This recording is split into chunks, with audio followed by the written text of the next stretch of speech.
one of my problems is how to let other people know that what it is that I do. Yeah. I'm not actually interested in. I'm not interested in telling other people what I do to get people. It's more to validate Charley. Yeah. Because what in fact, I asked Charley the other day about this, and why am I the healer that I am at the moment? Is it so I can go out there? And he said, no, it's to prove Charley. So because I'm nearly 70, I've got so many other things, I don't need to go out there getting people. I don't need clients. But I do need to validate Charley, because what I say is so against the grain of what's going on in the world at the moment. And so why should I be believed by anybody? I make some extraordinary claims. Really, why should anyone take me seriously? Well, they're only extraordinary if either you haven't experienced it or you're not open-minded enough to consider it. I have to be open-minded about it, because the rational, medically trained part of me doesn't want to understand it, or it's always trying to rationalize it, connect it to something that it already understands.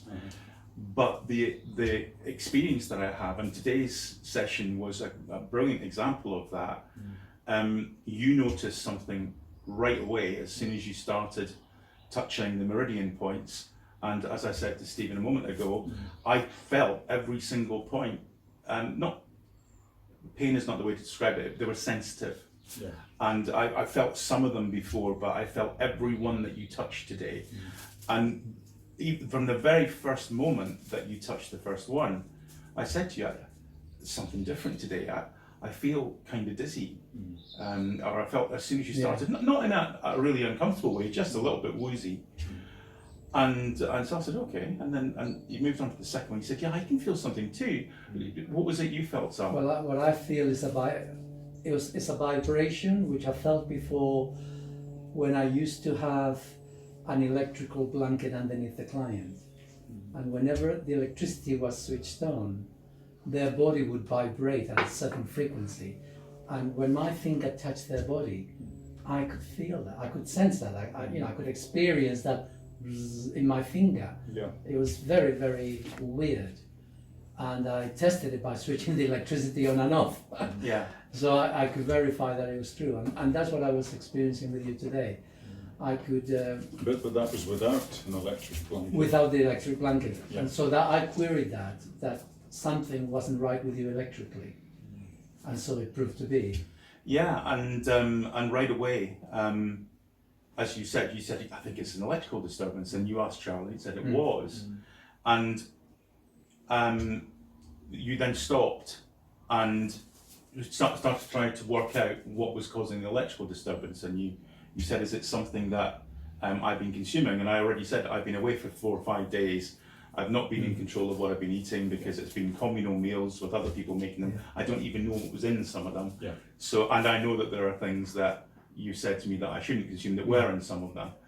And you said, no, it wasn't that, it was something else that I was consuming, which was a bit, I could hear that you were a bit confused by that. It didn't seem to make sense. And then you narrowed it down to it being hormones. And you said to me, well, you put hormones on your skin, don't you? I said, yeah, otherwise my skin goes nuts. And I forgot to take them with me on my trip. And so it was a bank holiday weekend. I thought, how on earth am I going to do something? Because otherwise my skin just goes nuts. Went to the pharmacy that I found that was open on the bank holiday. She said, yeah, I can give you something, but I don't have that in stock. So I'll give you this instead. Gave me this different cream, which was another hormone cream. And immediately you got that this was what was causing the disturbance.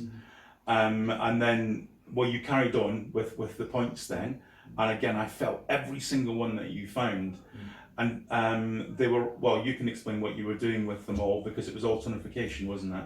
Well, yeah, so I don't do acupuncture, although it's more acupressure. Yeah.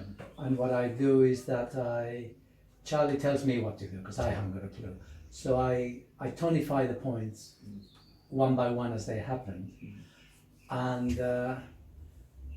the last one, so I've been tonifying in fire. I tonified the small intestine, the heart, not the heart, sorry, the pericardium, and then lastly the sun shao.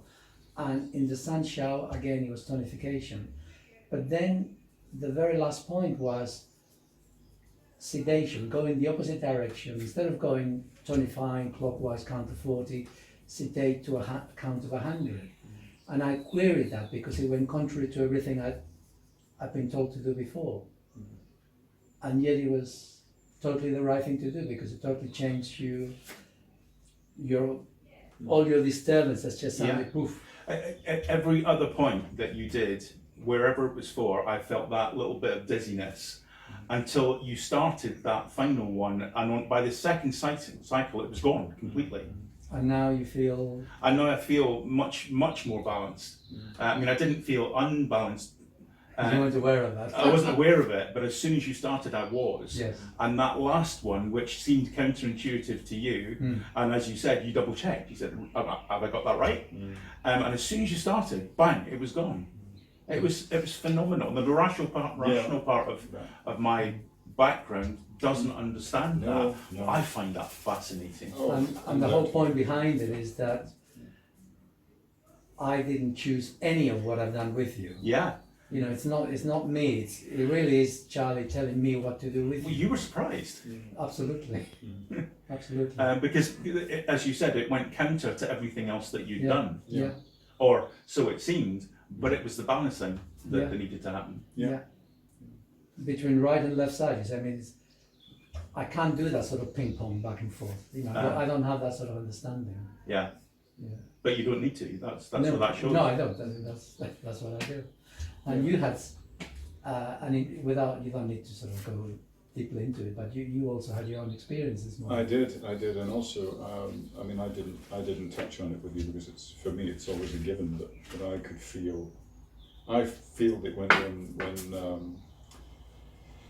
when Sal is touching certain areas, I think I can actually feel that in the stomach when he's touching the back of my neck or whatever. I think, is this just my mind playing tricks? And then, but you can feel. I was dizzy at one point when he was doing some cranial stuff. I actually felt a dizziness in my head, and then he had to go around the other side, and then it was gone. And I what I'm aware of in all of this is it's very, and I've said this to you before. It's very symbiotic.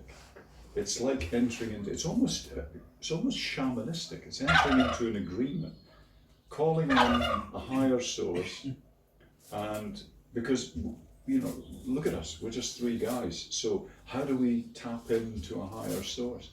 But there's an element of faith involved. There's an element of keeping an open heart and saying, well, okay, let's run with this And trust, and bang, here we are. And with you, because the treatments for both of you were very, very different. Very different, yeah. Whereas in your case, it was primarily based on the acupuncture points, and then nutrition, and what was missing. Yeah. Which you agreed, yes, you hadn't been taking these things, and Charlie pointed, this is what you need to, and you need to double up on your dose for now. Yeah. With yourself, Yeah. it was cranial Yes. and structural. Yeah. And again, I had a surprise Yeah. because I thought we finished, Yes, that's right. and at the very, very end, it sounded said, no, I need to do some acupuncture points on your back, Yeah. just to sort of settle everything. Yeah, well, that was after the emotional work where We did where emotional work as well, yes. Because we did some emotional work, and a lot of things were things I don't really think about. And this is what I love about it, because it kind of sneaks up on all of us. It's a bit like, well, actually, gentlemen, what it reminds me of? It literally reminds me of, like, we're playing a game of cards, and we've all got 6 cards or 7 cards, whatever the game is, and we turn them, we've no idea what the cards are going to be. We turn them over, and we're surprised every time. And yet, it's something that we can read. It's tangible. It makes sense. I don't fight anything Sal brings to me, however kooky it sounds, or I just think, no, because do I understand everything? No. What do I know? I know probably nothing really, and so I'm open. It doesn't mean it doesn't mean I'm going to walk off the end of a cliff. If Charlie says walk off the end of a cliff, which I'm sure he won't. But obviously, if he did, you'd think, well, I'm sorry, Sal, I haven't quite got the faith for that. But within the realms, of the treatment room, my heart is open. I just think, because I don't know. So what actually happened, without going into the nitty gritty, is that we were so Stephen is at a certain level of soul integration with the ego. And so what Charlie identified was that although he's at a certain level and he's willing to go a little bit higher, there is a part of his ego which is holding him back. Now, by definition, that part is out of awareness, of his ordinary day-to-day awareness. And so what Charlie did was to help to identify what is the emotion that's stuck inside of him. And as it turned out, it was from a long time ago, which is still affecting him, or was affecting him in the present. And so Charlie helped to identify what the emotion was, to narrow it down to the emotion that actually resonated within his subconscious, so that he could then engage with that emotion, experience it fully, let go, and release the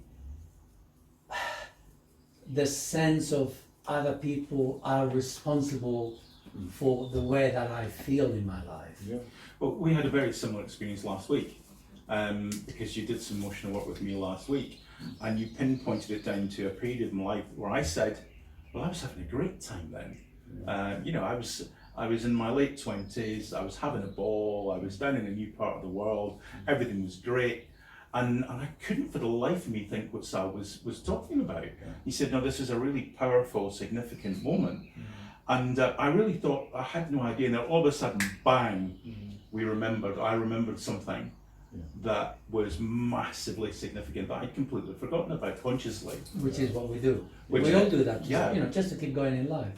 But you could tell me, what year it was in my life that it happened. Well, and I had to go through, Charlie, because but I struggled to find it, even though I had to literally go through what happened in that year, and eventually we found what it was. It was amazing. And that is the thing about Charlie, and this is the tough bit, is that Charlie, as a 12-dimensional soul, is beyond time.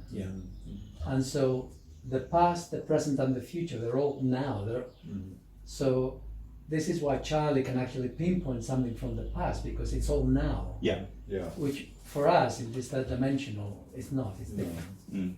So immensely. But it's extraordinary how that works, isn't it? Really so would you say now? I mean, you've been with me a few times now. Would you say now that you have confidence in Charlie, on Charlie's existence as a real whatever it is? Yeah, I mean, I took your words on that originally, but that was more intellectual. Sure. Whereas, especially what happened last week was really powerful, and in fact, I spoke about it to a couple of close friends over the weekend, because it's not something I've really discussed with many people, because it was such an emotional event. And it was interesting because I still found that a bit difficult, because it should be, it's an emotional thing, but not nearly as difficult as it was going through it last week, because we went right into it and right to the heart of it, and that's why we hide these things, because it's challenging. But today it was another experience, and the fact that it took you by surprise as well as me, but that we both noticed it at exactly the same moment, and it resolved for both of us at exactly the same moment. Absolutely, it gives me massive confidence. Me too. Definitely. It's the same. I feel exactly the same. sometimes I could be overly conscious about it on an intellectual level, but with each passing session, it's becoming really apparent that it's as if we're becoming more, whatever analogy you want to use, we're vibrating at the same frequency, we're harmonizing like you would if you were singing almost, but it's the mind, the soul, and you enter into it so much more easily, don't you? Because it's the trust again, as you said earlier. We're trusting. We're thinking, yeah, you're right, Sal. We're not looking to you. It's Charley. You've developed these techniques, abilities to harness, bring in Charley to focus. You let go. Fantastic. So that's even better. So and we are trusting this, but we've got fruit from this. We've got evidence, tangible, real evidence. You can feel this, feel it in your body, feel it in your mind, and think, yeah, that has gone. I have let that go. I did, because when I said that, I meant it. I actually felt it, and I meant to forgive that person or those people. Or and you can't make that up. You can't make that up. You can say it intellectually and walk away. And if you want to kid yourself on, you've only done that intellectually. Well, so be it. But when you feel it, and you think, yeah, I don't have to keep repeating this now. It's a done deal. That is amazing. And it's hard to explain, and I'm a wordy person, but it's, because it's so integrated with feelings and emotions. I think that's what's difficult, and